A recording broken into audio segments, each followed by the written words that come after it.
कहाँ पर एक एमएसएमई सबसे ज़्यादा मिस्टेक कर रहा है आज के टाइम में? क्या सबसे ज़्यादा जो एमएसएमई मिस्टेक्स कर रहे हैं ना, उनको ये लगता है कि हम तो अभी स्मॉल कंपनी है, ठीक है, तो हम पे क्या ही कंप्लाइंस लगेगी। बिल्कुल। आज अपॉर्चुनिटी आई एम्प्लॉय के पास और आज अगर रिज़ाइन उसने कर दिया तो क्या ये जो लॉ है उनके लिए ये सूट करेगा? सर देखिए, लॉ एक है जो आपको बताता है क्या प्रोसेस है, राइट? उसके बाद भी कंपनी पॉलिसी भी आती है। ऐसा नहीं है कि कंपनी जो पॉलिसी है, जो अपॉइंटमेंट लेटर सामने साइन किए हैं, वो नल एंड वॉइड हो जाएंगे, ऐसा नहीं होता है। लेबर लॉ जो है वो प्रैक्टिकल है या सिर्फ paper work? Right now maximum on paper work. वैसे अभी जैसे एक रूल आया है 2 डेज़ में एफएनएफ करना, वो मिथ है या क्या है? देखिए, ये बिट है, 2 डेज में फुल एंड फाइनल नहीं है। ये 50% जो वेजेस का रूल है, वो एम्प्लॉय को टेक होम सैलरी में क्या हेल्प करेगा या कम कर रहा है? देखिए, जिसका बेसिक सैलरी कम है, उसके लिए इम्पैक्ट बिल्कुल करेगा। अच्छा, उसका जो नेट इन हैंड है। तो नोएडा का प्रोटेस्ट से आप क्या सजेशंस देना चाहेंगे कंपनीज को? और प्रोटेस्ट कहाँ से हुआ वो आपको समझना पड़ेगा। सबसे पहले प्रोटेस्ट हरियाणा में स्टार्ट हुआ। हरियाणा स्टार्ट होते ही उनके मिनिमम वेजेस बढ़ा दिए। Sandeep sir, welcome to the BB show. Thank you sir, thank you. Sir, जैसे आप एक लॉ एक्सपर्ट हैं, तो आपकी जो जर्नी है उसकी शुरुआत कैसे हुई और प्रांस कंसल्टेंट तक कैसे पहुंची सर? ओके, सो मैंने स्टार्ट किया, मैंने पहले लॉ किया। लॉ के बाद then I did my masters in law. Now right I am doing PhD. तो जब लॉ किया, लॉ करने के बाद I started as a corporate lawyer. तो कॉर्पोरेट लॉ जब स्टार्ट किया तो समझ में आया करते करते कि सिर्फ सेक्शंस और लॉ पढ़ना ही काफ़ी नहीं है जी, उसका ग्राउंड में प्रैक्टिकल क्या इम्प्लीकेशंस हैं, कैसे वो इम्प्लीमेंट होता है। तब वो जाना, तब समझ में आया कि बहुत सारे गैप्स हैं मार्केट के अंदर। लॉ तो ठीक है, एक बन गया, स्ट्रेट है, सब पढ़ लेते हैं, लेकिन ग्राउंड पे क्या है। तो बाद में समझ में आया कि ग्राउंड के ऊपर इसको कैसे करना है प्रैक्टिकल के लिए बेसिकली। तो समझ में आया कि बहुत गैप है, अब इस गैप को कैसे कवर किया जाए। तो जब हमने फिर स्टार्ट किया सर्च करना मार्केट में कि जो कंसल्टेंट्स हैं वो कैसे इसको गैप को कवर अप कर सकते हैं, तब देखा कि जो कंसल्टेंट एग्जिस्ट करते हैं वो बहुत कॉस्टली है। अच्छा, हाँ, तो कॉस्टली इस वजह से आपने ये प्रांस फ्रांस कंसल्टेंट हमने स्टार्ट किया। अच्छा। दूसरा फिर एक सबसे बड़ा रीज़न क्या था कि इंडिया के अंदर जो लेबर लॉ है, it's a part of concurrent list of constitution. Okay, तो वो हर स्टेट में सेम नहीं है, हर स्टेट अपने अकॉर्डिंग रूल्स बना सकता है।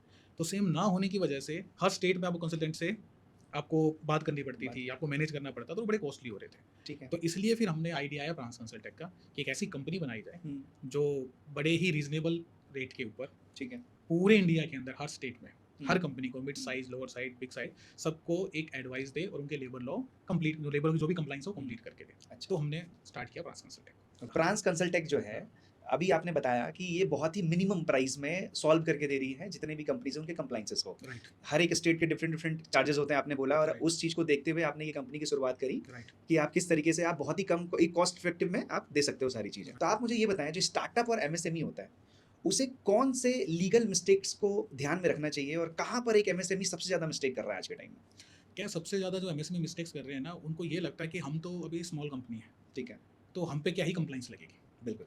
तो सबसे बड़ा जो माइंडसेट है ना, ये चेंज करना पड़ेगा हर फाउंडर को। आप जैसे ही कंपनी रजिस्ट्रेशन करते हैं, ठीक है। कुछ सर्टन एक्ट्स हैं वो आप पे स्टार्ट हो जाते हैं लगने, ठीक राइट। है। तो डे वन से ही अगर आपका माइंडसेट ये है कि मुझे कंप्लाइंस में 100% कंप्लाइंट रहना है, तो बहुत सारी चीज़ें आप पहले दिन से ही आप पूरे कंप्लाइंट रहेंगे। लेकिन सबसे बड़ी प्रॉब्लम ये आती है मिड साइज और स्मॉल साइज कंपनी के लिए कि वो कंप्लाइंस को है ना फॉर ग्रांटेड लेते हैं, ठीक और है। उन्हें कंप्लाइंस तब समझ में आती है जब उनके पास नोटिस आता है, ठीक और है। तब तक बहुत देर हो चुकी होती है। ठीक क्योंकि आप अगर नोटिस 2 साल के बाद आया किसी लेबर डिपार्टमेंट से या पीएफईएसआई डिपार्टमेंट से, ठीक है। तो 2 साल की कंप्लाइंस को आप कैसे मैनेज करोगे। बिल्कुल सही बात। तब फिर वो उनको लगता है कि तो बहुत बड़ी फिर उसके बाद फाइनेंशियल इम्पैक्ट भी बहुत आते हैं, रिकवरीज निकलती हैं, अच्छा, उसके बाद समझ में आता है, जब तक कि देर हो चुकी होती है। इसलिए मैं सभी जिनके साथ भी हम स्टार्ट करते हैं, तो हम सबसे पहले उनको यही बोलते हैं कि पहले तो आप अपना माइंडसेट बताइए, आपको कंप्लाइंस करना भी है या जस्ट ये मत बोलना कि जो भी थोड़ा वो तो करके दे दो। हम ऐसे काम नहीं करते। तो सबसे पहले जब हम स्टार्ट करते हैं तो हर कंपनी को ये बताते हैं कि आप कहाँ खड़े हो, आपने अभी तक जो किया है कंप्लाइंस में, क्या किया है और क्या नहीं किया है, उसके बाद ही हम आगे काम स्टार्ट करते हैं। तो इसलिए बस मेरे यही सारी एमएसएमई और जो भी मिड लेवल की कंपनीज उनसे यही, उनको यही एडवाइस है, डे वन से चीज़ें सीरियसली लीजिए। ऐसा ना हो कि जब बिल्कुल ही आ गया है नोटिस तब आप स्टार्ट करें। अच्छा, मेरा एक सवाल है इसमें कि मान के चलिए आपने बोला डे वन से ही चीज़ें को करना चाहिए। कोई एक ऐसा स्टार्टअप फाउंडर है जिसको लगा कि स्टार्टिंग में उसकी कंपनी नहीं उतनी चल रही है, उसने कंपनी चलाने में ध्यान दिया। 1 साल, 1.5 साल के बाद उसे लगा कि अब मेरी कंपनी थोड़ी स्टेबल हो गई है और अब मुझे जितने भी कंप्लायंसेस थे, उसे कर लेना चाहिए। तो क्या प्रांस कंसल्टेंट जो है, इसमें हेल्प करेगी? बिल्कुल सर, हम ऐसे स्टार्टअप्स के साथ बहुत काम कर रहे हैं जो शुरू में स्टार्टिंग में सिर्फ बिजनेस ग्रोथ पे काम करते हैं। ठीक है। उसके बाद जब उन्हें लगता है कि 2 तरीके से उन्हें लगता है, या तो कोई नोटिस आता है या उन्हें अंदर से लगता है कि इन्वेस्टमेंट लेनी है तो हमें अब कंप्लाइंट होना चाहिए। ठीक है। तब हमारे पास लोग आते हैं। तो हम जब से उनका कंपनी स्टार्ट हुई तब से लेके उस दिन तक की हम पूरी कंप्लाइंस उनकी मैनेज करके देते हैं। पहले क्या हम ऑडिट करते हैं हर कंपनी का, और इट्स फ्री ऑफ कॉस्ट, कोई भी हमसे ऑडिट करा सकता है, हम फ्री ऑफ कॉस्ट करते हैं। ठीक है। ऑडिट करने के बाद बताते हैं यही आपके गैप्स हैं। ठीक है। जब उन्हें पता लगता है फाउंडर्स को ये गैप्स हैं और ये आगे आपके इन्वेस्टमेंट में या आपके कंप्लाइंस को लेके बहुत इशू क्रिएट कर सकते हैं, तब फिर हम उनका जो भी होता है पिछले 2 साल का, वो कैसे स्ट्रक्चर करने हैं, कैसे डॉक्यूमेंट्स बनाने, पूरी टीम है हमारी, वो करके उन्हें जितना मिनिमम रिस्क हो सकता है। आप ये तो मत सोचिएगा कि आपने कंसल्टेंट हायर कर लिया, फ्रांस कंसल्टेंट को या कोई भी हायर करो, कि वो आपका रिस्क मिनिमम बिल्कुल जीरो कर देगा, बिल्कुल भी नहीं। ठीक है।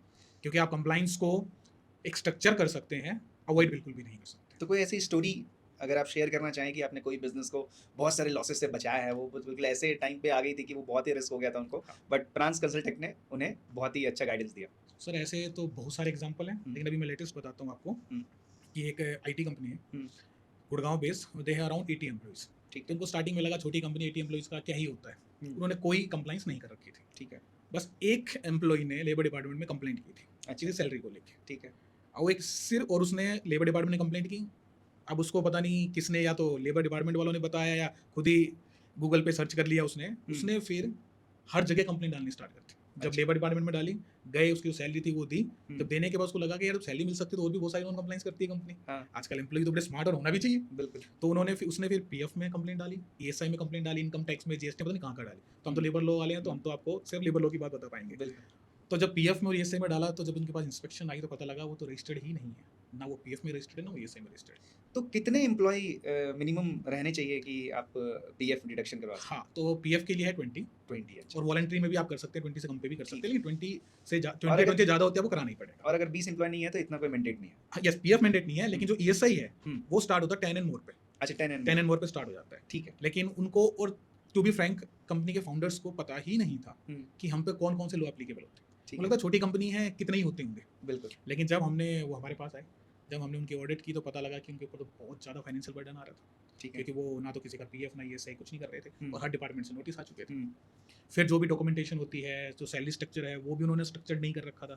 किसी को कुछ भी दे रहे थे, किसी भी कंपोनेंट के नाम पे दे रहे थे सैलरी, वो सारा स्ट्रक्चर किया। स्ट्रक्चर करने के बाद जितना हो सकता उतनी मिनिमम लायबिलिटी पे लेके गए, तो डॉक्यूमेंटेशन कर लेते और अच्छे से केस को प्रेजेंट किया अथॉरिटीज़ के सामने, और जितना हो सकता उतना मिनिमम पे उसको हमने क्लोज कराया। और वो फाउंडर्स ने, जनरली हम एग्रीमेंट साइन करते हैं 2 साल के लिए कंपनी के साथ, वो पहला फाउंडर्स ने हमारे साथ 5 साल का एग्रीमेंट साइन किया। अच्छा, एग्रीमेंट से मुझे याद आया कि अभी नोएडा में काफ़ी प्रोटेस्ट हुए थे। राइट। तो नोएडा का प्रोटेस्ट से आप क्या सजेशंस देना चाहेंगे कंपनीज को, और आपको क्या लगता है जो भी पॉलिसीज हैं वो सिस्टम का फेलियर है या फिर रिजल्ट है ये प्रोटेस्ट? देखिए, प्रोटेस्ट कहाँ से हुआ वो आपको समझना पड़ेगा। सबसे पहले प्रोटेस्ट हरियाणा में स्टार्ट हुआ। हरियाणा स्टार्ट होते ही उनके मिनिमम वेजेस बढ़ा दिए। ठीक है। जैसे ही हरियाणा में स्टार्ट हुआ, तो फिर यूपी के अंदर भी उनको लगा हरियाणा कर सकता है, यूपी भी करेगा। यूपी में भी प्रोटेस्ट स्टार्ट हो गई। अब बात होती है प्रोटेस्ट की, तो हो गया प्रोटेस्ट की बात। अब बात आती है, हमने पूछा पॉलिसी फेलियर या system failure. Right. So it's a both. अच्छा। It's not only one. सबसे पहले सिस्टम फेलियर पे बात करते हैं। सिस्टम फेलियर क्या है कि जो हम लेबर एक्ट गवर्नमेंट ने दिए हैं हमें, वो ग्राउंड पे 100% इम्प्लीमेंटेड नहीं है।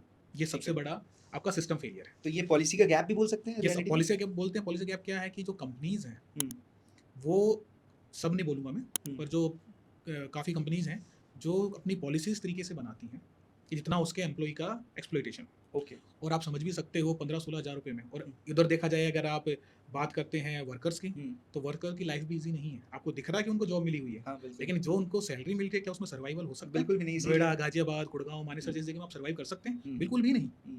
उसके बाद उनके पूरे राइट्स नहीं मिलते हैं, उनको ओवर टाइम पूरा नहीं मिलता है, लंबी शिफ्ट करनी पड़ती है, सैलरी डिडक्शंस भी ऐसे ऐसे बहाने बना के करते हैं। तो ये एक ऑल ऑफ सडन नहीं था, ये वर्कर्स का बहुत टाइम से गुस्सा था, जो कि वो अपने बेचारे दबा के बैठे थे, और जैसे ही चांस मिला वो निकला। और उसके अलावा उनके पास कोई तरीका भी नहीं है। उन्होंने, ऐसा नहीं है कि वो रातों रात हुआ है। मैंने बहुत सारे लोगों से बात की तो पता लगा कि वो बहुत दिनों से एचआर डिपार्टमेंट को रिक्वेस्ट कर रहे थे सैलरी को लेके, चीज़ों को लेके, लेकिन उनकी कोई सुनता ही नहीं था। तो जब तक आप कम्युनिकेशन चैनल नहीं ओपन करेंगे, तो आप प्रोटेस्ट से नहीं बच सकते। एम्प्लॉय के पास, वर्कर के पास क्या बचा लास्ट? प्रोटेस्ट ही बचा। ना तो गवर्नमेंट उनको इम्प्लीमेंट करा पा रही है, ना कंपनी सुन रही है उनकी, क्या करेंगे? प्रोटेस्ट के अलावा और क्या क्या ऑप्शंस हो सकते हैं एम्प्लॉय के पास? सर, एम्प्लॉय के पास ऑप्शन तो बहुत सारे हैं, जैसे मैंने बताया। पर वो जो ऑप्शंस हैं वो कंपनीज ने और जो हमारे लॉ है उन्होंने ब्लॉक कर रखे। कोई कम्युनिकेशन चैनल ही नहीं है, कुछ 100% इम्प्लीमेंटेशन ही नहीं है। अगर ये हो जाए तो पहुंचेंगे भी नहीं प्रोटेस्ट। एम्प्लॉय को क्या चाहिए? ठीक ठाक Salary सैलरी दे दो, चाहिए, बिल्कुल। टाइम से सैलरी दे दो, अननेसेसरी डिडक्शन मत करो, उनका जो काम करने का एनवायरनमेंट है वो अच्छा हो, दैट्स इट। इससे ऊपर उन्हें कुछ नहीं चाहिए।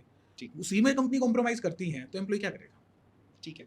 अच्छा, लेबर लॉ जो वर्कर्स के लिए जो होता है और एक मैनेजरियल लेवल में जो होता है, उसमें क्या दोनों में बहुत डिफरेंशिएट करता है? बिल्कुल डिफरेंशिएट करता है। हुँ, जो मैनेजर्स हैं, हुँ, मैं बोलता हूँ कि मैनेजर तो बेचारे, उनका तो कोई भी माई बाप नहीं है, अच्छा, सीरियसली। क्योंकि लेबर लॉ कवर करता है हुँ, ओनली वर्कर्स को, ठीक है। राइट? न्यू कोड में कुछ किया है हुँ, कि सिर्फ सैलरी नहीं मिली तो आप मैनेजर या सुपरवाइजर कोई भी आप जाके कंप्लेंट कर सकते हैं, हुँ, but just limited to salary. Salary, बाकी कंपनी ने निकाला, कोई डिस्प्यूट हुआ, उसके लिए ओनली वर्कर्स, उसके लिए मैनेजर या सुपरवाइजर नहीं है। ठीक है। उनके पास रेमेडी क्या है? हुँ, उनको जाना पड़ेगा सिविल कोर्ट। ठीक है। और सिविल कोर्ट का बहुत कॉस्टली अफेयर होता है, हुँ, एडवोकेट की फीस है, हुँ, कोर्ट की फीस है। लेबर लो तो सिंपल रिटर्न अपनी कंप्लेंट लिखो, प्लेन पेपर हुँ। पे जाके लेबर डिपार्टमेंट में दे दो, आपकी जो भी कार्रवाई होगी वो हो जाएगी। पर सुपरवाइजर मैनेजर के लिए कोई रेमेडी नहीं। तो अभी जैसे जितने भी कॉल सेंटर्स होते हैं, उसमें डेजिग्नेशन मिली रहती है, रिलेशनशिप मैनेजर, बिज़नेस मैनेजर, तो ये वर्कर की श्रेणी में आते हैं या ये मैनेजर की श्रेणी में आते देखिए, आपने बड़ा अच्छा सवाल पूछा, ये हाँ। बहुत ज़्यादा कन्फ्यूजन है मार्केट हैं? में हाँ। कि आप ये समझिए डेफिनेशन जो है जस्ट ए नोमेनक्लेचर। हुँ, एक बड़ी अच्छी जजमेंट है, workman can be a director, director can be a workman. बिल्कुल, it depends on nature of duties कि वो कर क्या रहा है। ठीक है। एक एम्प्लॉई है, अच्छी सैलरी है, हुँ, लेकिन वो सिर्फ डाटा एंट्री कर रहा है, बिल्कुल, राइट? डाटा एंट्री कर रहा है, उसको आपने डिसीजन दे दी सीनियर मैनेजर, ठीक उसको है। कोई फर्क नहीं पड़ता, उसकी नेचर ऑफ ड्यूटीज क्या है, वो वर्कर है। अच्छा, मतलब सुपरवाइजर कब बनेगा, मैनेजर कब बनेगा, वो किसी को सुपरवाइज करेगा या किसी को मैनेज करेगा। अच्छा, वो अकेला ही बेचारा डाटा एंट्री कर रहा है, हुँ, ठीक है। किसी को ना तो वो किसी की लीव अप्रूव कर पा रहा है, ना बिल अप्रूव कर पा रहा है, ना किसी को सुपरवाइज कर पा रहा है, तो सुपरवाइजर कैसा है फिर? वो सुपरवाइजर है ही नहीं, वो बिल्कुल, वर्कमैन काउंट होगा। तो बिल्कुल। ये definition just a nomenclature fancy है, वो नेचर ऑफ ड्यूटीज पे डिपेंड करता है मतलब कि एक वर्कर है। तरीके से हम बोल सकते हैं कि वर्कर्स और लेबर लॉ उन पे जो फ्रंट लाइनर होते हैं, एक तरीके से। एग्जैक्टली, आप इस अगर लेमन लैंग्वेज में बोलें हुँ, तो जो फ्रंट लाइनर्स हैं हुँ, वो आपके वर्कर्स काउंट होते हैं, वर्कर्स काउंट होता है। और जो सुपरवाइज करते हैं टीम को या एडमिन डिपार्टमेंट में हैं हुँ, जिनके साइन से कुछ चीज़ें अप्रूव होती हैं, ठीक है, वो सुपरवाइजर और मैनेजर लेवल के आ जाते हैं। ठीक है, ग्रेट, ग्रेट, ग्रेट। तो अभी जैसे बहुत सारे वर्कर्स के लेबर यूनियंस होते हैं, वो क्या इफेक्टिव है आज के टाइम में भी? सर, प्राइवेट कंपनीज में to be frank labour unions बहुत वीक है। बहुत वीक है। ये एक मैं बहुत बड़ी स्टेटमेंट बोल रहा हूँ हुँ, यूनियन को लेके कि वो सच में ही वीक है। आज भी लेबर यूनियंस जो ना वो सब लिमिटेड हैं फैक्ट्रीज तक। अच्छा, फैक्ट्रीज़ तक भी। उन्हें लेबर यूनियंस को ये नहीं पता है कि फैक्ट्री से भी बाहर बहुत बड़ी दुनिया है। बिल्कुल सही बात है। वो सिर्फ फैक्ट्रीज के अंदर ही बना लेती। मैंने किसी भी बड़ी कंपनीज के अंदर जो सर्विस इंडस्ट्री में है हुँ, यूनियन नहीं मैंने देखी। भी ऐसा कभी नोटिस हाँ, नहीं करा। क्योंकि वो, और जबकि सबसे ज़्यादा मैन पावर सर्विस इंडस्ट्री में काम कर रही है, ठीक बिल्कुल। है, मैन्युफैक्चरिंग में भी है हुँ, और सर्विस सेक्टर में बहुत बढ़ रही है, मल्टी लोकेशंस में, हुँ, हुँ, लेकिन यूनियंस वहाँ नहीं है, वो वीक हो रही है। ठीक है। तो ये जो प्रोटेस्ट है ये आगे बढ़ने वाले हैं या कंट्रोल हो जाएँगे? Sir, again depend on the ground level reality. अगर जो कोड आए हैं, हुँ, जिस इंटेंशन से गवर्नमेंट ने बनाए हैं, हुँ, हुँ, इंटेंशन इज गुड, हुँ, अगर उस इंटेंशन से वो ग्राउंड लेवल पे इम्प्लीमेंट हुए हुँ, तो प्रोटेस्ट नहीं बढ़ेंगे। लेकिन ग्राउंड लेवल पे इम्प्लीमेंट नहीं हुए, जो कि बहुत गलत है हमारे इंडिया के अंदर, कि रूल्स तो बनते पर इम्प्लीमेंट ढंग से ग्राउंड लेवल पे नहीं होते हैं, हुँ। वो नहीं हो पाए तो प्रोटेस्ट आगे बढ़ेंगे, कम नहीं। तो जैसे अभी आपने कोड्स की बात करी, लेबर कोड। तो लेबर कोड जो है वो गेम चेंजर है या एक चैलेंज है एक एम्प्लॉयी के लिए? देखिए, इट्स बोथ। अच्छा। गेम चेंजर यूँ है क्योंकि मैंने अभी जस्ट बताया कि गवर्नमेंट इस इंटेंशन से बनाया है हुँ, कि एम्प्लॉयज़ को लॉन्ग टाइम बेनिफिट हो, रिटायरमेंट कॉर्पस बढ़े उनका, हुँ, हुँ, राइट? उनका सोशल सिक्योरिटी बढ़े, उनका वर्क लाइफ बैलेंस बने, वो ओवर टाइम डबल कर दिया तो उनको ज़्यादा पैसा भी मिले, तो वो एक बेनिफिट है, राइट? चैलेंज क्या है? चैलेंज ये है, सबसे बड़ा जो मैं बार बार आपको बोल रहा हूँ, ग्राउंड लेवल पे हुँ, इम्प्लीमेंटेशन, ये सबसे बड़ा चैलेंज है। अगर मैं आज की बात करूँ, हुँ, 21 नवंबर 2025 को लेबर लॉ इम्प्लीमेंट हो चुके हैं, ठीक है। पर ग्राउंड पे कहीं भी नहीं है। आज भी नहीं है। नहीं है, क्यों नहीं? प्रोटेस्ट कि के रूल्स बाद ही नहीं आए। रूल्स ही नहीं आए। बिल्कुल। और अभी रूल्स सेंट्रल गवर्नमेंट निकालेगी, सेंट्रल गवर्नमेंट फिर स्टेट गवर्नमेंट नोटिफाई करेगी। तो अभी तो आप ये देखिए, सेंट्रल ने ही नहीं किया है, जबकि 21 नवंबर 2025 को वो आपके इंप्लीमेंट कर चुका है, 2019 से कोड ऑन वेजेस बना हुआ है। इतने साल के बाद भी अभी तक ग्राउंड लेवल पे वो नहीं गया है, तो ये तो सबसे बड़ा चैलेंज तो यही है। बिल्कुल। एम्प्लॉइज़ को यही चैलेंजेस आ रहे यही हैं कि चैलेंज आ रहा इम्प्लीमेंट नहीं हो है। रहा। अकेला एम्प्लॉय नहीं, एम्प्लॉयर को भी it's very confusing condition in the market, कि लोग, एम्प्लॉयर भी कंफ्यूज है, एम्प्लॉय भी कंफ्यूज है। और एक सबसे बड़ा कंफ्यूजन का एक और आपको रीजन बताता हूँ। सेंट्रल गवर्नमेंट मिनिस्ट्री ने, लेबर मिनिस्ट्री ने अभी लास्ट मंथ एक FAQ निकाले। ठीक है, FAQ में बहुत सारे क्वेश्चन थे, उनके आंसर थे। ठीक है। उसके बाद लास्ट में रेड वर्ड्स के अंदर नीचे लिखा है हुँ, कि जो FAQ है ये सिर्फ एक अवेयरनेस के लिए है। अगर ये कोड से कहीं कॉन्ट्राडिक्टरी होता है हुँ, तो कोड को सुपीरियर माना जाएगा। तो भाई तुम क्यों कंफ्यूजन क्रिएट कर रहे हो? हुँ, क्यों निकाल रहे हो FAQ? रहने दो, हुँ, जब तुम क्लियर हो जाओ उसके बाद FAQ निकालो ना। बिल्कुल सही बात निकाल भी दिया, अब उसको एम्प्लॉय पढ़ेगा, अच्छा ये बात नीचे वो लाइन लिख दी, हो गया कंफ्यूजन। तो अभी बहुत कंफ्यूजन है मार्केट में, ट्रांजिशन फेज है, तो अभी तो है। जैसे अभी आपने बोला कि एम्प्लॉयर्स को भी बहुत ज़्यादा कन्फ्यूजन है। राइट। ट्रांस कंसल्टेंट जो है, वो हेल्प करेगी इसमें या कैंसल करेंगे तो? यस, हम अभी तक 150 प्लस कंपनीज का हम्म। एज पर न्यू कोड जो सैलरी है सीटीसी वो रिस्ट्रक्चर कर चुके हैं। रिस्ट्रक्चर। और मैं हर वीक में 3-4 कंपनियों के अंदर उनको हम ट्रेनिंग भी देते हैं न्यू कोड को लेके। ठीक है। तो उसमें क्या है कि हम कंपनीज को क्लियर बता रहे हैं ये ग्रे एरिया है, हम्म। ये हो चुका है इम्प्लीमेंट, ये अभी वेट करो रूल्स आने दो या स्टेट रूल्स आने दो। ठीक। तो जो कंपनी के कन्फ्यूजन्स हैं हम्म। वो हम क्लियर कर रहे हैं, ठीक। लेकिन जो हमारे जैसे कंसल्टेंट्स के पास नहीं जा पा रहे हम्म। वो एम्प्लॉय या जो मिड लेवल के स्मॉल लेवल के हैं वो बहुत ज़्यादा कन्फ्यूज है, इवन एम्प्लॉय भी कन्फ्यूज है। ठीक है। ये 50% जो वेजेस का रूल है वो एम्प्लॉय को टेक होम सैलरी में क्या हेल्प करेगा या कम कर रहा है? देखिए जिसका बेसिक सैलरी कम है हम्म। उसके लिए इम्पैक्ट बिल्कुल करेगा। अच्छा। उसका जो नेट इन हैंड है सैलरी तो चेंज नहीं होगा, बिल्कुल। लेकिन जो नेट इन हैंड है वो कम हो जाएगा, अच्छा, नेट इन। क्योंकि पीएफ का जो कंट्रीब्यूशन है वो बढ़ जाएगा, ठीक लेकिन है। नेट इन हैंड कम होगा। लेकिन दूसरी साइड उनको बेनिफिट हो जाएगा लॉन्ग टर्म में, लिव इन कैशमेंट में और ग्रेजुएटी में। तो अगर मतलब आपकी बेसिक बढ़ेगी तो आपकी ये अमाउंट भी बढ़ेगी। ठीक है, मतलब आप बोल सकते हैं कि रिफॉर्म से एम्प्लॉइज को फाइनेंशियल बर्डन हो सकता है। फाइन, हाँ अगर इंस्टेंट बात करें तो बिल्कुल होगा कि नेट इन कम हो जाएगी, लेकिन हाँ लॉन्ग टर्म के लिए इट्स बेनिफिट्स, लॉन्ग टर्म के लिए। लॉन्ग टर्म के लिए बेनिफिट्स। ठीक है। अच्छा, इमीडिएट सैलरी एक एम्प्लॉय के लिए ज़्यादा अच्छा होता है या लॉन्ग टर्म बेनिफिट्स सही रहता है? देखिए ये बिहेवियरल इकोनॉमी वाला सवाल है, और इसके अंदर टू बी फ्रैंक जो आज की जनरेशन है दे बिलीव इन इंस्टेंट मनी, इंस्टेंट फंड, बिल्कुल। कि जो आज मुझे जितना नेट इन हैंड ज़्यादा मिलेगा मिल जाए, I am comfortable with it. Comfortable, right. उनको फ्यूचर के बारे में नहीं वो ज़्यादा केयर करते हैं, लेकिन हाँ जो हमारे एज के लोग हैं दे फोकस ऑन फ्यूचर कि ठीक। रिटायरमेंट बेनिफिट क्या होना चाहिए। ठीक है। अभी तो आप जॉब करके कर लेंगे, लेकिन रिटायरमेंट के बाद क्या? तो ठीक है। न्यू जनरेशन के लिए नेट इन हैंड मैटर्स, हम्म। और ओल्ड जनरेशन के लिए रिटायरमेंट बेनिफिट मैटर्स। तो रिटायरमेंट बेनिफिट पे आते हैं। पीएफ और ग्रेजुइटी ये दोनों इंक्रीज हो रहे हैं एम्प्लॉइज के लिए। राइट, तो ये कैसा लॉन्ग टर्म में ये बेनिफिशियल रहेगा इनके लिए या क्या रहेगा? बिल्कुल रहेगा। मैंने आपको बताया कि जैसे ही बेसिक आपकी वेज चेंज होगी तो आपकी ग्रेजुएटी भी बढ़ेगी और पीएफ का कंट्रीब्यूशन भी बढ़ेगा, दोनों ही तो आपके ये लॉन्ग स्ट्रेस टर्म नहीं बेनिफिट्स रहेगा हैं। आज के टाइम में? एम्प्लॉइज के लिए थोड़ा स्ट्रेस नहीं हो जाएगा? थोड़ा स्ट्रेस होगा, इसमें कोई डाउट नहीं। जब नेट इन हैंड कम होता है तो आपके जो फिक्स एक्सपेंसेस होते हैं वो थोड़े हिलते हैं, वो बिल्कुल ठीक है। लेकिन आप फ्यूचर सोच के चलिए, गवर्नमेंट का भी इंटेंशन यही था कि सोशल सिक्योरिटी बढ़े और लोगों को एक रिटायरमेंट के बाद ये फील ना हो कि वो गवर्नमेंट की तरफ देखें। वो पहले से गवर्नमेंट सोशल सिक्योरिटी करके जा रही है कि रिटायरमेंट बाद हमारी तरफ मत देखना, आपको हमने बहुत सैलरी बढ़ा के हमने आपके बहुत सारे कंट्रीब्यूशंस बढ़ा दिए और आपको अच्छा पैसा मिला, आप उस पर सर्वाइव कीजिए। सिक्योरिटी की आपने बात करी तो गवर्नमेंट ने 300 एम्प्लॉइज का थ्रेशोल्ड रखा है, राइट, तो ये जो है वो इम्पैक्ट करता है सिक्योरिटी को? बिल्कुल करता है सर। देखिए ये जो कोड है स्लाइटली, मैं ज़्यादा नहीं बोलूँगा, स्लाइटली टुवर्ड्स एम्प्लॉयर है, नो अच्छा। डाउट। अब जो 300 वाला है और ये गवर्नमेंट का इंटेंशन इसमें गलत भी नहीं है। ठीक है। हमारी इकोनॉमी ग्रोइंग इकोनॉमी है, और ग्रोइंग इकोनॉमी के अंदर आपको लेबर लॉ सिंप्लीफाई करने पड़ते हैं, टुवर्ड्स एम्प्लॉयर करना पड़ता है, इन्वेस्टमेंट्स के लिए, नई नई फैक्ट्रीज के लिए, तो वो हर कंट्री करती है, इसमें गलत भी नहीं है। राइट, तो उसके लिए ये बिल्कुल ठीक कह रहे हो आप कि जो, सॉरी मैं भूल गया क्या क्वेश्चन था। मैंने बोला कि इम्पैक्ट कर रहा है कि नहीं 300 जॉब सिक्योरिटी? राइट, तो जॉब सिक्योरिटी को इम्पैक्ट जरूर करेगा।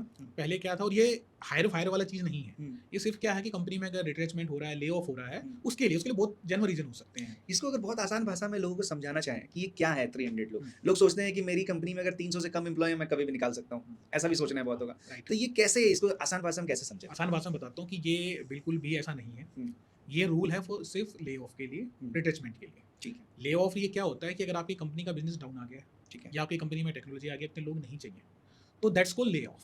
ठीक है। उस कंडीशन में पहले क्या है कि अगर आपको कंपनी या कंपनी बंद करनी है, उस कंडीशन में क्या आपको गवर्नमेंट से अप्रूवल लेना होता था, ठीक है, फॉर 100 एम्प्लॉइज पे। ठीक है। अब 300 एम्प्लॉइज तक आपको नहीं लेना है, लेकिन ये वो नहीं है जो एम्प्लॉय सोचते हैं कि जब मर्जी आएगा कॉलर पकड़ेंगे बाहर निकाल देंगे। अच्छा, ये वो वाला नहीं है, ठीक वो है। तो फायर होता है कि बिल्कुल। आपने बिना किसी रीजन के बंदों को निकाल दिया, हम्म। ऐसा नहीं है। ये ठीक वो वाली एग्जाम्पशन नहीं है। ठीक है, ठीक है, राइट, ये फॉर ले ऑफ के लिए। ठीक। जैसे कोई एक स्टार्टअप है जिसने 5-10 एम्प्लॉय से स्टार्ट करा उसने, अब उनको लग रहा है उनका बिजनेस नहीं चल रहा, पिछले 5-6 महीने से कोई रेवेन्यू नहीं जनरेशन हो रहा है, लेट्स सपोज वो अगर इंस्टेंट अगर कंपनी बंद करती है तो क्या इफेक्ट पड़ सकता है उस कंपनी में? देखिए हर पहले भी था और अब भी नई कोड में है कि अगर आप किसी भी एम्प्लॉय को ड्यू टू ले ऑफ निकालते हैं तो आपको एक सर्टन कंपनसेशन देना होता है। वो हर स्टेट में थोड़ा वेरी करता है। ठीक है, और एक अगर आप टेक्नोलॉजी की वजह से निकालते हैं तो गवर्नमेंट न्यू कोड में रीस्केलिंग फंड भी इंट्रोड्यूस किया है कि एम्प्लॉय वो स्किल अपनी ले सकता है कुछ भी कोर्स करके। तो अगर कंपनी में पैसा ही नहीं है तो कंपनी को शट डाउन करने के पास अलग कोई तरीका नहीं है, इसके अलावा कोई सोल्यूशन नहीं है। लेकिन जो कंपनसेशंस हैं वो तो कंपनी को देने पड़ेंगे। मतलब उसमें कोई सेटलमेंट के चांसेस हैं? अब हाँ, वो एम्प्लॉयर पे डिपेंड करता है, अदरवाइज जो फिक्स है वो तो देने ही है। और एंड अबाउट देना तो एम्प्लॉयर के बीच की अंडरस्टैंडिंग। ठीक है, तो क्या fix term employ secure feel कर सकता है आज के टाइम में इस लेबर कोड के बाद? सर देखिए जो बेनिफिट्स हैं टू बी फ्रैंक वो तो आप फिक्स टर्म एम्प्लॉय को मिलेंगे। अच्छा। पहले क्या था कि पहले फिक्स टर्म वालों के लिए कोई डेफिनेशन नहीं थी, हम्म, तो कंपनीज अपने अकॉर्डिंग ही उनको टैकल करती थी। हम्म, अब वो फिक्स टर्म है, उनको सारे बेनिफिट्स मिलेंगे ठीक और है। साथ में आप ग्रेजुएटी वाला भी कर देंगे, प्रोरेटा बेसिस में मिलेंगे। ऐसा नहीं है कि मार्केट में भी ये बहुत चल रहा है कि 1 साल के बाद फिक्स टर्म वालों को मिलेगी ग्रेजुएटी, ऐसा नहीं है। प्रोरेटा बेसिस पे मिलेगी, वो 1 साल किया है, कम किया है, उस बेस पे उनको ग्रेजुएटी मिलेगी। अच्छा, ये 12 आवर वर्क डे प्रैक्टिकल आपको लगता है या क्या लगता है? सर प्रैक्टिकल अभी इंडिया में इम्प्लीमेंट बहुत स्लो होगा, ठीक है। इतना ईज़ी नहीं है 4 डेज़ करना। जितने भी एमएनसीज हैं आज के टाइम में, उन्होंने काफ़ी हद तक कराया है, मैंने कर जान मैंने बोला बड़ी कंपनीज़ कर सकती हैं, लेकिन जो मिड साइज़ लोअर हैं, वो प्रोसेस बहुत स्लो होगा, क्योंकि गवर्नमेंट ने भी कोई मैंडेटरी नहीं किया है, इट्स ऑप्शनल। कि अच्छा, आपको ये करना है ऑप्शन नहीं, it's optional, it's not mandatory. Okay. आपको करना है, नहीं करना है, वो आपके ऊपर है। तो अभी मैं ये नहीं कह रहा कि नहीं होगा, पर बहुत स्लो होगा, बहुत बहुत काफ़ी टाइम लगेगा इसको करने। जैसे आपने देखा होगा वर्क फ्रॉम होम, हम्म, पहले एमएनसी ने देना स्टार्ट किया था, लेकिन कंपनी जो मिड लेवल की थी या जो इंडियन कंपनी थी, वो रिजिड थी। लेकिन जैसे ही कोविड आया, कुछ ऐसा चेंज आया, हम्म, अब वर्क फ्रॉम होम एक ऐसा टास्क हो गया है कि जिस भी कंपनी में देखो, छोटी-बड़ी सब में वर्क फ्रॉम होम कर रहे सब जगह वर्क फ्रॉम होम है। हैं, राइट? तो एकदम ऐसी कोई सिचुएशन आई, तो एकदम हो सकता है, अदरवाइज़ स्लो चलेगा। ठीक है। वुमेन नाइट शिफ्ट के बारे में बात करते हैं। ये एम्पावरमेंट की तरफ है या इसमें जॉब सिक्योरिटी या सिक्योरिटी की इश्यूज आते हैं काफ़ी? देखिए, दोनों है। हम्म, एम्पावरमेंट बिल्कुल है। पहले जब भी कंपनी हायरिंग करती थी, वो एक सर्टेन लिमिट के लिए फीमेल हायर करती थी, क्योंकि उन्हें पता है कि इनके आप रोटेशन नहीं कर सकते। ये ठीक सिर्फ है। डे शिफ्ट में ही आएँगे। ठीक है। नाइट शिफ्ट में या अबाउट टू नाइट शिफ्ट में वो फीमेल्स को प्रीफर नहीं करते थे, ठीक तो उनके लिए जॉब अपॉर्चुनिटी कम थी, ठीक है। राइट? अब जॉब अपॉर्चुनिटी बहुत ज़्यादा हो जाएंगी, क्योंकि आपके पास नाइट शिफ्ट में भी अब अलाउड है, परमिशन नहीं लेने के लिए तो बहुत लंबा प्रोसेस था परमिशन लेने का, तो एम्पावरमेंट बिल्कुल हुआ है, राइट? ठीक है। सिक्योरिटी रिस्क बिल्कुल है। फीमेल्स को आप ऐसे नाइट शिफ्ट में रख सकते हैं, लेकिन बिना सिक्योरिटी नहीं। पॉस पॉलिसी स्ट्रॉन्ग होनी चाहिए आपके पास सिक्योरिटी स्ट्रॉन्ग होनी चाहिए, सिक्योरिटी पॉलिसी स्ट्रॉन्ग होनी चाहिए, तभी आप उनको नाइट शिफ्ट में रख सकते हैं। पर हाँ, परमिशन लेने की अब जरूरत नहीं नहीं है। है, पहले तो more permission of it's empowerment. Empowerment. ठीक है। जैसे गिग वर्कर के लिए आते हैं हम लोग, अभी इनके लिए जॉब सिक्योरिटी है? अभी जितने भी ज़ोमैटो, स्विगी, जहाँ भी ये लोग जॉब कर रहे हैं, लोग 10-10 मिनट में डिलीवरीज़ कर रहे हैं, तो इनके लिए तो काफ़ी हेक्टिक हो जाता है सारी चीज़ें। तो इनके लिए क्या जॉब सिक्योरिटी गवर्नमेंट ने सोचा है? देखिए, जॉब सिक्योरिटी गिग वर्कर्स में नहीं है। नहीं, अपॉर्चुनिटी है, अपॉर्चुनिटी है, ठीक तो है। डेफिनेटली बहुत है, क्योंकि आपको सिर्फ आपके पास बाइक, साइकिल या कुछ होना चाहिए। हुँ, आप इनके साथ साइन अप करो जोमेटो, स्विगी के साथ, और डे वन से आप इनकम करनी स्टार्ट कर दो। अपॉर्चुनिटी है, हुँ, सिक्योरिटी नहीं है। इस कोड में सिर्फ एक सोशल सिक्योरिटी ऐड किया है, ठीक है। और वो बहुत बड़ा चेंज है, क्योंकि गिग इकोनॉमी अपनी कंट्री में बहुत स्पीड से इंक्रीज हो बहुत रही स्पीड से बढ़ है, रहा राइट? है। तो अपॉर्चुनिटी है, साथ में सोशल सिक्योरिटी है, लेकिन जॉब सिक्योरिटी नहीं है। पर हाँ। दूसरी साइड जो गिग वर्कर हैं, हुँ, वो इंडिपेंडेंट भी है। हाँ, तब जब बिल्कुल, मन करे, जैसी कंडीशन हो वैसे काम करे, बिल्कुल। ना तो छोड़ दे। तो दोनों दोनों चीज़ें हैं इसके अंदर। तो हम लोग देखते हैं गिग वर्कर्स भी प्रोटेस्ट करते हैं बहुत टाइम में। मैंने देखा है कि उबर वालों ने स्ट्राइक कर दिया या ओला वालों ने स्ट्राइक कर दिया। तो इनकी मांगे रहती हैं कि इनको इंश्योरेंस दिया जाए, चीज़ें जो कंपनीज क्लेम भी करती है कि ये उन्हें मिल रहा है, बट वो क्लेम नहीं कर पाते, उस चीज़ का बेनिफिट नहीं ले पाते हैं। तो वो उनके लिए लेबर लॉ क्या है? हाँ, उनके लिए इस बार लेबर कोड में मैंने आपको पहले ही बताया हुँ, कि जो सोशल सिक्योरिटी ऐड किया है ना, हुँ, अभी तो टू बी फ्रैंक सब पेपर में, अच्छा, क्योंकि अभी रूल्स आए नहीं हैं, कोई ऐसा पोर्टल बना नहीं है, हुँ, या ऐसा कोई फंड बना नहीं है अभी हुँ, जिसमें गिग वर्कर्स को अभी मिले बेनिफिट। हुँ, लेकिन कोड में है, तो आज नहीं तो कल इम्प्लीमेंट हो ही जाएगा। ठीक तो है। मेन जैसे आप इंश्योरेंस कह रहे हैं, हुँ, रिटायरमेंट बेनिफिट कह रहे हैं, वो सब इस कोड के अंदर जो सोशल सिक्योरिटी है वो दिया गया है। हुँ, हाँ, फिर वही आती है जॉब सिक्योरिटी नहीं, बाकी सोशल सिक्योरिटी जरूर इस बार गवर्नमेंट ने रिड्यूस किया है। इस बार इंट्रोड्यूस करा, हाँ। ठीक है। तो ये परमानेंट जॉब जो है वो धीरे-धीरे क्या लगता है कि और बढ़ने वाला है या ये घट जाएगा? देखिए, परमानेंट जॉब जो है ना, खत्म तो नहीं होंगी, ठीक। लेकिन एक जगह जाके कांस्टेंट हो जाएंगे। अच्छा, एक जगह। क्योंकि आप देखिए कंपनी के अंदर कॉन्ट्रेक्चुअल एम्प्लॉइज कितने हो गए हैं। हुँ, अब बिल्कुल। जो भी आप फैक्ट्री या कंपनी देखते हैं, हुँ, वो सारे के सारे आप थ्रू कॉन्ट्रैक्ट लेबर रखते हैं, वो ठीक है, डायरेक्ट परमानेंट एम्प्लॉय नहीं रखते हैं, विच इज़ रॉन्ग। ठीक है। इस बार कोड में बोला गया है कोर एक्टिविटी के लिए, हुँ, पहले भी था पर इस बार स्पेसिफिक किया है, कोर एक्टिविटी के लिए आप कॉन्ट्रैक्ट लेबर नहीं रख सकते।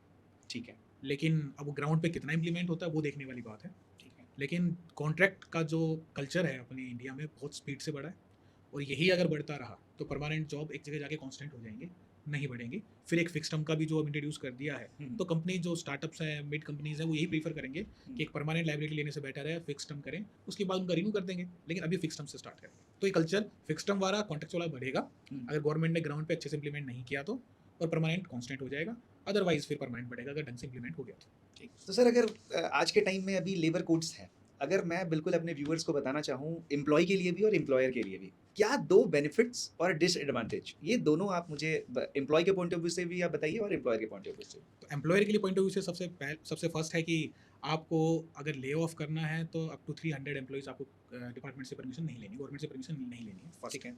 सेकंड है बेनिफिट कि अगर किसी भी यूनियन को या लेबर को अगर स्ट्राइक पे जाना है तो बिना नोटिस दिए आप स्ट्राइक पे नहीं जा सकते। ठीक है। ये 2 बेनिफिट है एम्प्लॉयर के लिए। डिसएडवांटेज ये है कि उनका फाइनेंशियल बर्डन उन पे बढ़ गया है।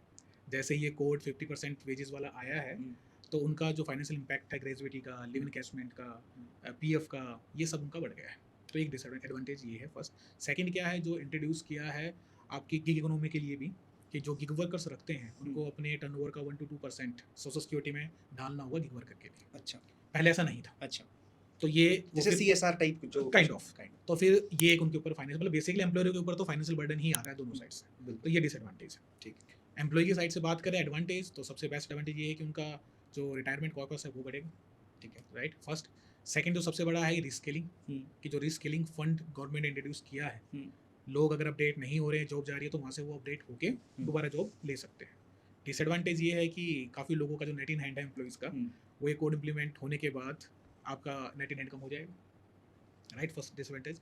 दूसरा डिसएडवांटेज ये है कि अब आपका जो 300 तक जो बताया मैंने कि ले ऑफ करने के लिए कंपनी को सोचना नहीं पड़ेगा और वो ईजिली आपका ले ऑफ कर देगा अगर कंपनी में कुछ इशू चल रहे हैं तो। ये डिसएडवांटेज है। दो हैं तो बहुत सारी एडवांटेज, इसमें पर आपने 2 पूछा तो। वैसे अभी जैसे एक रूल आया है 2 डेज में एफएनएफ करना, वो मिथ है या क्या है? देखिए ये मिथ है। 2 डेज में फुल एंड फाइनल नहीं है। ठीक है। 2 वर्किंग डेज में वेजेस सेटलमेंट है। और वेजेस सेटलमेंट क्या है? Basic, DA and technical. Full and final में तो सब कुछ होता है, सब कुछ होता है। एचआरए भी, लिव इनकैशमेंट भी, आपकी ग्रेजुएटी भी, आपका परफॉर्मेंस इंसेंटिव भी जो बचा हुआ है, वो सब मिला के, यानी कि कंपनी से आपको ये पैसा लेने, इसके बाद कोई पैसा नहीं मिलेगा, वो आपका टोटल पैसा फुल एंड फाइनल बोला जाता है। But it's not a full and final. In 2 working days, it's working days, it's not 2 days. 2 days में तो ऐसा नहीं आपने सैटरडे रिजाइन दिया तो आपने संडे भी काउंट कर लिया। तो इसमें क्या लगता है आपको कि रिजाइंस जो सोचते थे कि अब मैं 1 महीने बाद दिया नोटिस दे के मैं कहीं और ज्वाइन करूंगा, आज अपॉर्चुनिटी आई एम्प्लॉय के पास और आज अगर रिजाइन उसने कर दिया तो क्या ये जो लॉ है उनके लिए ये सूट करेगा? सर देखिए, लॉ एक है जो आपको बताता है क्या प्रोसेस है, राइट। उसके बाद भी कंपनी पॉलिसी भी आती है। ऐसा नहीं है कि कंपनी जो पॉलिसी या जो अपॉइंटमेंट लेटर आपने साइन किए हैं वो नल एंड वॉइड हो जाएंगे, ऐसा नहीं होता है। ठीक है। अगर आपने कंपनी के पॉलिसी के अकॉर्डिंग अगर 1 मंथ का नोटिस पीरियड और आपने अपॉइंटमेंट लेटर में साइन किया है और आप उसको फॉलो नहीं करें तो कंपनी के पास राइट आपका पैसा डिडक्ट करने का। ओके। तो ऐसे अब्यूज ऑफ पॉलिसी और लॉ नहीं हो सकता। ठीक है। तो आपकी कंपनी को कैसे दूसरे कंप्लायंसेस फर्म से अलग बनाती है? राइट, बड़ा अच्छा सवाल पूछा आपने। तो क्या है कि हमारी जो कंपनी है ना, सबसे पहले तो क्या है कि हम प्रॉब्लम्स को समझते हैं और क्लाइंट को बताते हैं। तभी मैंने आपको पहले ही बताया कि हम बिना ऑडिट किए किसी भी क्लाइंट के साथ साइन अप नहीं करते।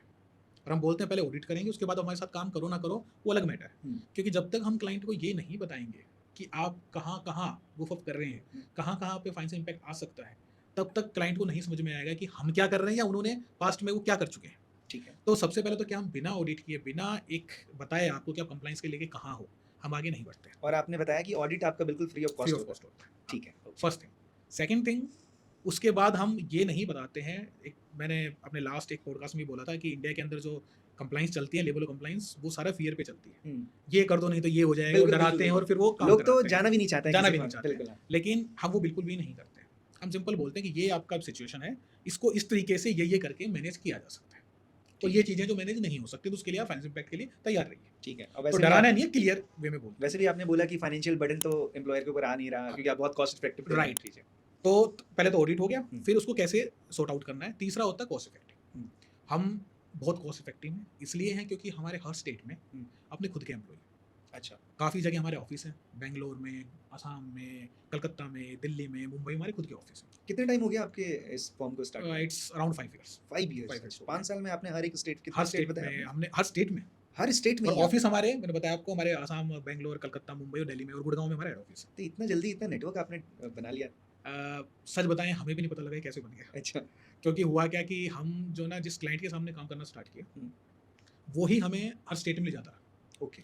वो एक्सपेंड करते रहे, उनके साथ हम एक्सपेंड करते रहे। तो मैंने बोला हमें खुद पता ही नहीं चला कि हम पूरे इंडिया में पहुंच कैसे हैं। उन्हीं क्लाइंट्स ने हमें रेफरेंस दी, और आप सुन के सरप्राइज होंगे, मेरी कंपनी में सेल्स टीम है ही नहीं। सेल्स टीम ही नहीं है मेरी कंपनी के अंदर, और मैं सच में सेल्स में मैं बिलीव भी नहीं करता। अच्छा। मेरा सिंपल है, जो क्लाइंट आ गया उसके साथ काम करो, ट्रस्ट बिल्डअप करो, वही आपको 4 क्लाइंट दे देगा। और ऐसा ही हुआ है, क्योंकि हमारी जो कंप्लाइंस है ना, is 100% based on trust, right. तो जब हम ट्रस्ट क्रिएट करेंगे तो हमें सेल्स करने की जरूरत ही नहीं। और हम किसी नए क्लाइंट के पास जाएंगे जिसको हम जानते ही नहीं है, वहाँ हम सेल्स करने जाएंगे, ट्रस्ट ही नहीं है, तो कंप्लाइंस को कैसे दे देगा? क्योंकि हमारा बिजनेस वो नहीं है कि मेरे को प्रोडक्ट बेच रहा हूँ, मैं प्रोडक्ट नहीं बेच रहा हूँ, मैं ट्रस्ट बेच रहा हूँ, क्योंकि कंप्लाइंस है। तो जब हम आते हैं उस पर प्रांस कंसल्टेक के ऊपर, तो हमने आपको बताया कि हम ऑडिट करते हैं पहले, ऑडिट, हाँ, ऑडिट करते हैं, ऑडिट करने के बाद बताते हैं इसको कैसे मैनेज करना है। तीसरा है कि हम हर स्टेट में उनको Available उनको अवेलेबल उनकी हेल्प करते हैं। फोर्थ क्या है कि हम टेक्नोलॉजी बेस्ड कंपनी है। आपने शायद मेरे ब्रांड नेम के ऊपर ध्यान नहीं दिया, मेरे ब्रांड का नाम प्रांस कंसल्टेक, टेक है last consultant means consulting plus technology, technology दोनों मिक्स करके हमने mix बनाया है। तो हम collaboration कंसल्टिंग तो करते ही हैं, साथ में हमने टेक्नोलॉजी पे बहुत इन्वेस्ट किया है। ठीक है। आप हमारी प्रांस कंसल्टेक की वेबसाइट पे जाएंगे, आपको लेबर लॉ का बहुत सारा कंटेंट फ्री ऑफ कॉस्ट मेरी वेबसाइट पे ही मिल जाएगा। ओके, हमने पूरे एक्ट्स पढ़ के उसमें चीजें क्या निकाल आपकी के वेबसाइट का नाम क्या है? pransconsultec.com, ठीक। www.pransconsultec.com। ओके, उसके बाद हमारा न्यूज़लेटर है, जो भी पूरे इंडिया में कहीं भी कोई भी लेबर लॉ का छोटे से लेके बड़ा चेंज आता है, हम सबको न्यूज़लेटर भेजते हैं, हमारा डेली जाता है वो, जिन्होंने हमें सब्सक्राइब कर रखा है। उसके बाद थर्ड जो हमारा सॉफ्टवेयर है। सॉफ्टवेयर क्या, पूरे इंडिया की कंप्लाइंस हमने उसमें इनबिल्ट कर रखी है ग्राउंड लेवल की, तो किसी भी कंपनी को कहीं का भी कंप्लाइंस करना है, मेरे सॉफ्टवेयर पे जाए, कंप्लाइंस आपको पता लग जाएगा। फोर्थ हमने इंट्रोड्यूस किया अभी जैन के अंदर इसी साल में, India's first labour law AI chatbot, it's free of cost for everyone. तो लेबर लॉ से रिलेटेड जो भी आपको जानना है, सब मेरा चैटबॉट आपको बताएगा। अच्छा, तो आपने चैटबॉट भी बनाया? चैटबॉट मेरी वेबसाइट आप जैसे ही जाएंगे फर्स्ट पेज पे यही आता है। तो हम टेक्नोलॉजी बेस्ड भी करते हैं, ठीक राइट। और जो लास्ट सबसे मेन है, जो कंपनी जिस चीज़ से हमें बहुत इंप्रेस होती है, वो है एक कंप्लाइंस का सिस्टम क्रिएट करना। ये सब करने के बाद हम ऐसा सिस्टम क्रिएट करते हैं कंपनी के अंदर कि कंप्लाइंस फिर ऑटो मोड पे चलती है, ऑटो मोड में, हाँ, ऑटो मोड पे चलती है, ठीक है। और उसको अपने आप आपको कुछ करने की जरूरत नहीं है, आपको सब चीजें पता लग जाती है कब क्या ऑटो पायलट compliance है। मोड पे चलती है। ऑटो पायलट मोड पे चल जाती है। तो सिस्टम क्रिएशन जो है वो हमारी सबसे बड़ी यूएसपी है। और कंसल्टेंट जो हमारी क्लाइंट्स हैं, सॉरी, जो हमारे क्लाइंट्स हैं, वो सारे इसी चीज से, हमारी Impressed प्रोसेस से ही इंप्रेस होकर हमें और क्लाइंट्स को रेफर करते हैं। और कुछ आप इनपुट अगर देना चाहें सर, अगर कुछ एम्प्लॉयर्स के लिए बेनिफिट्स आप बताना चाहें कुछ? सो देखिए, मैं एम्प्लॉयर एम्प्लॉइज दोनों के लिए ही कहना चाहूँगा। एम्प्लॉयर्स के लिए सबसे पहले ये है कि कंप्लाइंस को जो ना फाइनेंशियल बर्डन मत समझो, ये एक इन्वेस्टमेंट है, ठीक है। और जो फाउंडर्स हैं वो इन्वेस्टमेंट को बेटर समझते हैं कि इन्वेस्टमेंट जहाँ करते हैं आप, उसका रिजल्ट कब और कैसे आता है। तो इसको बर्डन ना समझ के इन्वेस्टमेंट समझिए, फर्स्ट थिंग। सेकंड थिंग, उस कंसल्टेंट को हायर कीजिए जो आपके पेन पॉइंट को समझता है, आपके बिजनेस को समझता है, और कंप्लाइंस को बिजनेस की ग्रोथ के अकॉर्डिंग अलाइन करता है। बिल्कुल, उसको आप प्रीफरेंस दीजिए। सेकंड, थर्ड जो मैं एम्प्लॉयर को बोलना चाहूँगा कि अपनी जो टीम भी है, जो कंप्लाइंस टीम है, उसमें मैं हर एम्प्लॉयर से रिक्वेस्ट कर रहा हूँ कि एक लॉ ग्रेजुएट को जरूर हायर कीजिए। अच्छा, क्योंकि मैंने कई जगह मैं प्लेटफॉर्म पे बोल चुका हूँ कि कोई एक कंप्लाइंस मैनेजर जिसको लॉ की नॉलेज नहीं है, वो कंपनी के लिए बहुत डेंजरस है।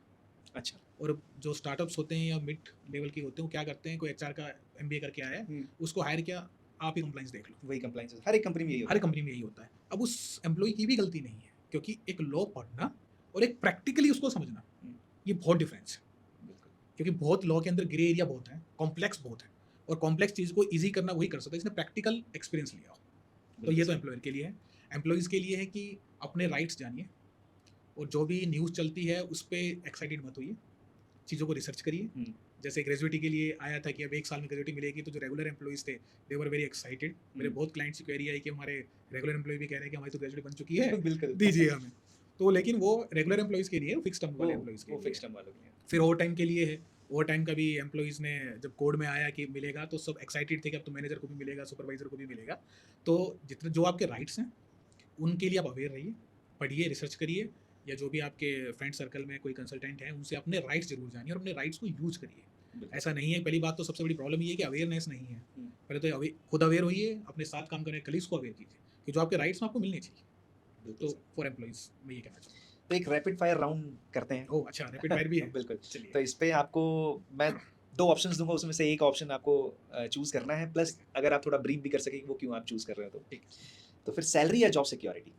यस, अगर आप करियर के स्टार्टिंग में हैं तो ऑफकोर्स सैलरी, और जब आप मिड लेवल पे पहुंच जाते हैं, आपकी फैमिली हो जाती है, बच्चे हो जाते हैं, तो जॉब्स। पीएफ या टेक होम जाना? इट डिपेंड्स कि आप किस एज में हैं। जो आज के जेनजी हैं they believe in take home ज़्यादा, और जो मिड लेवल के हैं हमारी एज के हैं दे फोकस ऑन जॉब्स के, जो लॉन्ग टर्म बेनिफिट्स हैं उसके लिए, लाइक पीएफ। परमानेंट जॉब या कॉन्ट्रैक्ट जॉब? अभी परमानेंट जॉब, ठीक है। लेकिन जिस तरीके से सिनेरियो चेंज हो रहा है, मोस्टली जॉब्स कॉन्ट्रेक्चुअल पे जाएंगे। अच्छा। अगर लेबर लॉ ढंग से इम्प्लीमेंट ग्राउंड पे नहीं हुए तो। ठीक है। एम्प्लॉय पावर या company power? Sir, in new codes it's slightly towards employer power. Employ power, ठीक है। गिग इकोनॉमी अपॉर्चुनिटी है या एक्सप्लॉयटेशन है? It's a both. अपॉर्चुनिटी इसलिए है कि आपको डे वन से इनकम आनी स्टार्ट हो जाती है, और आपको ज़्यादा कुछ, आप पढ़े लिखे भी नहीं हैं तो भी आप इसमें काम कर सकते हो और पैसा बना सकते हैं। एक्सप्लॉइटेशन बिल्कुल है। एक्सप्लॉइटेशन उस वे में है कि आपको 10 मिनट की डिलीवरी या फास्ट डिलीवरी और जॉब सिक्योरिटी नहीं। वर्क लाइफ बैलेंस या career growth? Work life balance, career, if you are in initial stage तो आपका करियर ग्रोथ, करियर पे फोकस करिए, लाइफ छोड़ दीजिए। और जब आप धीरे धीरे फैमिली बना लेते हैं, आगे आपको लगता है अब एज हो गई आफ्टर 40 और 40 plus, then work life balance. ठीक है। लेबर लॉ जो है वो प्रैक्टिकल है या सिर्फ paper work? Right now maximum on paper work. मैंने बोला अभी तक रूल्स आए नहीं हैं, तो सिर्फ पेपर पे ही चल रहा है।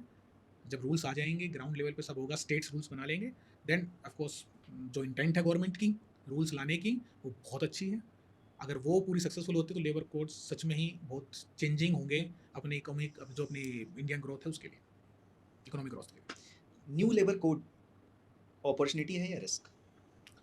हाँ, अगर ढंग से इसको ग्राउंड लेवल पे प्रैक्टिकली इम्प्लीमेंट हुआ तो इट्स अ ग्रेट अपॉर्चुनिटी। ठीक है। नहीं हुआ, रिस्क है। जैसा आपने नोएडा में प्रोटेस्ट देखा, ये प्रोटेस्ट बढ़ेंगे और पूरे इंडिया में जाएंगे। अभी जैसे मैं कुछ दिन पहले ही एक न्यूज़ देख रहा था या मेरे पास एक रील्स स्क्रॉल आया कि जितने भी एम्प्लॉयज़ हैं, अगर आप किसी को निकाल रहे हो, 6 महीने की सैलरी उनको देनी पड़ेगी, 4 महीने की सैलरी देनी पड़ेगी, मतलब कुछ ना कुछ न्यूज़ ऐसा आता रहता है। तो वो मिथ है या ऐसा कुछ डिस्कशन चल रहा है? देखिए क्या है, मिथ नहीं है इसमें। क्या है, दो चीज़ें होती हैं, दो तरीके से देखा जाता है। एक क्या है कि अगर आप एम्प्लॉई हैं, सुपरवाइजर हैं, तो जो आपके ऑफर लेटर में, अपॉइंटमेंट लेटर में लिखा हो उसके अकॉर्डिंग आपको पैसा मिलता है अगर कंपनी निकालती है तो। ठीक। जो वर्कर्स हैं उनके लिए यस, आपके लिए कंपनसेशंस हैं कि जितना उनका टेन्योर उसके हिसाब के कंपनसेशन फिक्स हैं, 3 मंथ 6 मंथ जो भी, और स्टेट रूल आएंगे या सेंट्रल के जब रूल्स आएंगे तो उसमें वो क्लियर लिखा होगा, तब हम आपको एक्सप्लेन कर पाएंगे। लेकिन ये जरूर है कि कंपनसेशन आपको जरूर भी, पहले भी मिलता था एडी एक्ट में, ऐसा नहीं है कि कुछ नया है, पर इसमें बढ़ाया घटाया रूल्स जब नोटिफाई होंगे तब पता लगा पाएंगे। प्रांस कंसल्टेंट जैसी कंपनी को बिल्डअप करने में क्या चैलेंजेस आते हैं? तो सबसे बड़ा चैलेंज है वो है ट्रस्ट बिल्डअप का। ठीक है। कंपनीज को सबसे पहले तो ये ट्रस्ट देना कि आप पे ये कंप्लाइंस लगती हैं, क्योंकि कंपनीज को पता ही नहीं है कि हम पे कौन कौन सी लेवल ऑफ कंप्लाइंस लगती है। दूसरा ट्रस्ट देना कि लेवल ऑफ कंप्लाइंस को हम अच्छे से इसको हैंडल कर सकते हैं, ठीक है। क्योंकि ये एक लॉ से रिलेटेड फील्ड है हमारा। ठीक है। तो इसमें ऐसे ही कोई बिना किसी ट्रस्ट के या फेस वैल्यू के ट्रस्ट कंपनी नहीं करती। मेरे पास भी कोई आके बोलेगा मैं आपकी लीगल कंप्लाइंस कर देता हूँ और मैं उसको जानता ही नहीं या मुझे पता ही नहीं उसमें कितनी नॉलेज है, तब तक मैं उस पर ट्रस्ट करके अपना लीगल वर्क तो नहीं दूंगा। और मुझे किसी चीज़ में ट्राई करना है, सेल्स में, ऑपरेशन में, तो मैं ट्राई कर लूँगा। लेकिन यहाँ की पता है कि एक गलती आपको बहुत ज़्यादा फाइनेंस इम्पैक्ट दे सकती है। तो सबसे बड़ा चैलेंज जो था वो था ट्रस्ट बिल्डअप का। लेकिन टचवुड, हमें जिस भी कंपनी के साथ हमने काम स्टार्ट किया, क्योंकि जो मैं जिस बैकग्राउंड से आता हूँ, मैं उस बैकग्राउंड पे मैं ऑलरेडी काफ़ी लोगों से कनेक्टेड था, काफ़ी कंपनी से कनेक्टेड था। तो हमें स्टार्ट करने में वो वाला चैलेंज नहीं आया कि एक पहली इनिशियल कंपनी ढूंढने में आपको बहुत टाइम लगा हो, क्योंकि फेस वैल्यू लोग पहले से जानते थे कि मैं इतने साल से कंप्लाइंस कर रहा हूँ और मैं एक बड़ी अच्छी कंपनी में एक डायरेक्टर पोजीशन पे था। अच्छा। तो एक लॉजिस्टिक फर्म थी जिसमें अराउंड हमारे पास 50,000 एम्प्लॉइज थे। अच्छा, 50,000 एम्प्लॉइज मैनेज करते थे और it's around at that time 2,500 के आसपास फिजिकल लोकेशंस थी पैन इंडिया। तो वो सब हमने हैंडल की हैं। तो और भी हमसे हमारे कॉम्पिटिटर भी जानते थे, कंपनी से बहुत लोग जानते थे, तो इसलिए हमें इनिशियल्स तो कोई प्रॉब्लम नहीं आई। लेकिन जब स्टार्ट किया, एक से दूसरे रेफरेंस में गए, तीसरे में, करते करते थोड़ा फेस वैल्यू बनाने में और ट्रस्ट बिल्डअप करने में टाइम लगा, वही सबसे बड़ा चैलेंज था। अच्छा। लेकिन अब वो चैलेंज नहीं है। लोग अब जो रेफरेंस देते हैं बड़ा स्ट्रॉन्ग रेफरेंस देते हैं। तब आपको एज अ फाउंडर कैसा फील होता है? आप एक 50,000 कंपनी के एम्प्लॉय को मैनेज कर रहे थे एज अ एम्प्लॉय, और अब एज अ फाउंडर आप अपनी ही कंपनी प्रांस कंसल्टेंट जो है आपने बिल्डअप करा, तो अभी क्या आपको लगता है कि वो स्विच जो है वो कितना आपके लिए वो रहा है, स्मूथ रहा है?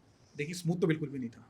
जब आप चेयर के टेबल के उस साइड बैठते हैं ना, तो अलग ही आपकी थॉट प्रोसेस बहुत अलग होता है आपका, क्योंकि आपके पास हर डिपार्टमेंट होता है, आपके पास और अदर वेंडर्स होते हैं काम करने के लिए, आपको इंस्ट्रक्शन पास करनी है, काम हो जाएगा। बिल्कुल। जब टेबल के इस साइड आते हो, सबसे बड़ा चेंज तो आपको माइंडसेट का करना होता है कि अब आप उस चेयर पे नहीं हो, राइट। दूसरा चेंज होता है कि आपका जो पहले आप एक कंपनी के लिए सिर्फ इंस्ट्रक्शन दे रहे थे, अब वही इंस्ट्रक्शन आपको माइंड में रख के खुद भी करना है। बिल्कुल। यहाँ पे आप फाउंडर हो, वहाँ पे आपको आपकी रिस्पॉन्सिबिलिटी सिर्फ कंप्लाइंस को लेके थी। बिल्कुल। यहाँ पे आपको कंप्लाइंस को लेके साथ साथ में अपने एम्प्लॉइज की रिस्पॉन्सिबिलिटी आपके ऊपर है, कंप्लाइंस की, क्लाइंट की कंप्लाइंस की रिस्पॉन्सिबिलिटी आपके ऊपर है। पहले तो एक ही कंपनी थी, आपको उसी कंप्लाइंस करनी है, सब ट्रैक बना हुआ था, सिस्टम बना हुआ कुछ था। गड़बड़ भी हो जा रहा है तो वहाँ मैनेज करने के लिए बहुत कोई है। हाँ, यहाँ पे सब मैनेज आपको यहाँ पे करना क्या है कि आप सिर्फ एक कंपनी की कंप्लाइंस नहीं देख रहे हैं, आप मल्टीपल कंपनीज की, मल्टीपल लोकेशन की, और हर कंपनी का नेचर ऑफ बिजनेस अलग है। किसी पे कुछ कंप्लाइंस लगती है, किसी पे कुछ लगती है, किसी पे नहीं लगती, किसी पे बहुत ज़्यादा लगती है। तो आपको ये सब देखना है, अपनी कंपनी देखनी है, अपने एम्प्लॉइज़ के इश्यूज़ देखने हैं, अपने इश्यूज़ देखने हैं। बिल्कुल, तो बिल्कुल। अब क्या है कि मतलब एक दिन में जो 24 आवर्स है ना, वो भी कम पड़ते हैं, टू बी फ्रैंक। हुँ, पर बहुत मज़ा आ रहा है, बहुत बहुत मज़ा मज़ा आ आ रहा है फाउंडर बन के काम करने में, क्योंकि सबसे बेस्ट चीज़ क्या है ना कि ये मेरे फ़ील्ड का ही काम है, जो मैं पिछले 15 साल से लेबर लॉ करता आ रहा हूँ, उसी में ही मैंने अपनी कंपनी स्टार्ट की है। तो और जब से न्यू कोड आए हैं, तो बड़ा मज़ा आ रहा है तो करने में। नेक्स्ट 5 ईयर में प्रांस कंसल्टेक जो है वो कहाँ देख रहे हैं आप? फंडिंग वगैरह कुछ देख रहे हैं आप? फंडिंग सर अभी तो नहीं सोचा फंडिंग के लिए, क्योंकि ट्रांस कंसल्टेक ओवरनाइट स्टार्ट नहीं की थी हमने। हुँ। ये जब से मैंने जॉब स्टार्ट की थी, जॉब से भी पहले से मेरा एक ड्रीम था कि मुझे अपना ही कुछ काम स्टार्ट करना है, अपना ही बिज़नेस स्टार्ट करना है। तो प्रिपरेशन 10 साल चली है सर, 10 साल, 10 साल। 10 डे साल वन से मेहनत की है। डे वन जब से मैंने जॉब स्टार्ट की, एक फंड मैं अलग से ही मैनेज करे जा रहा था कि कल को जब मैं छोड़ के अपना बिज़नेस स्टार्ट करूँ, तो मुझे फाइनेंशियल बर्डन एटलीस्ट ना आए। मैंने बहुत से स्टार्टअप्स देखे हैं, बहुत से फाउंडर देखे हैं, हुँ, जो फाइनेंशियल इश्यूज़ की वजह से ही अच्छे उनका स्टार्टअप होता है, पर उनको बंद करना पड़ता है। बिल्कुल। लेकिन मुझे उस मोड में नहीं जाना था। और जब मैंने जब प्लानिंग की थी, तो उस टाइम पे 2010 में मैंने प्लानिंग स्टार्ट की थी। उस टाइम पे तो ये फंडिंग-वंडिंग कुछ होती भी नहीं थी। हमें बिल्कुल। पता भी नहीं था। बिल्कुल, बिल्कुल, हमें तब से 2010 हमें में। पता था कि अपना ही पैसा लगा के बिज़नेस करना है। तो तब से करे आ रहे हैं, तो फाइनेंशियल इश्यूज़ तो नहीं है। तो इसीलिए अभी तो कोई माइंडसेट है नहीं फंडिंग का। आगे गॉड नोज़ फर्स्ट थिंग। दूसरा कि हम 5 साल में कहाँ देखते हैं अपनी कंपनी को। हुँ, तो अभी क्या है कि हम पूरी इंडिया में तो पहुँच ही चुके हैं। पहुँच चुके हैं अब हम ज़्यादा इन्वेस्ट करने की सोच रहे हैं अपने टेक के ऊपर। टेक के। तो अगले 5 साल में हम सिर्फ़ एक लेबर लॉ कंसल्टेंट नहीं होंगे। हम 100% tech enable labour law consultant होंगे। ओके। मतलब उसमें जितना टेक हो बेस्ड सकेगा labour law consultant. Tech base ऐसा होगा कि उसमें जितना हो सकेगा मैनुअल इंटरेक्शन खत्म हो जाएगा। सब कुछ सॉफ्टवेयर ही करेगा। क्लाइंट की भी लाइफ ईज़ी, हमारी भी लाइफ ईज़ी। बिल्कुल मतलब कंप्लायंसेस को आप बहुत ईज़ी करना कर बहुत रहे ईज़ी हो। करना चाह रहे हैं हम, और जितना हो सके सब डिजिटलाइज़ेशन करना चाह रहे हैं कि बहुत ईज़ी हो जाए और ईज़ी टू एक्सेस हो फॉर एवरीबॉडी। ठीक है। कोई ऐप वगैरह भी डेवलप कर रहे हैं? ऐप तो अभी नहीं, जैसे हमने चैटबॉट किया है, हुँ, तो ये एम्प्लॉइज़ के लिए भी है। आगे हम फ़ोकस कर रहे हैं अपने सॉफ्टवेयर पे, कल को ऐप भी लेके आएँगे। तो जैसे-जैसे सिचुएशंस चेंज होंगी, लेकिन अगले 5 साल 100% हमारी कंपनी का फ़ोकस टेक्नोलॉजी पे होने वाला thank you so much sir for the informative podcast के लिए, हमारे एम्प्लॉइज़ एंड एम्प्लॉयर्स के लिए, दोनों के लिए, और नए रूल्स को इतने आसान तरीके से समझाने के लिए। है। Thank you sir, thank you for calling me. Thank you. ठीक है। और अगर आपके प्रांस कंसल्टेक को अगर कोई भी कॉन्टैक्ट करना चाहता है, तो आपके वेबसाइट में फॉर्म फिल अप करके आपसे कंसल्ट कर कर सकता है, राइट? सकते हैं, मेरी वेबसाइट www.pransconsulting.com है। वहाँ जाके मेल आईडी भी दी हुई info@pransconsult.com, उस पे मेल भी कर सकते हैं, ठीक है। या फिर फॉर्म है वहाँ जाके फॉर्म फिल कर सकते हैं। हमारी टीम आपको आपसे जो भी है कैचअप कर लेगी और आपसे बात करेगी। Thank you so much sir. Thank you sir, thank you.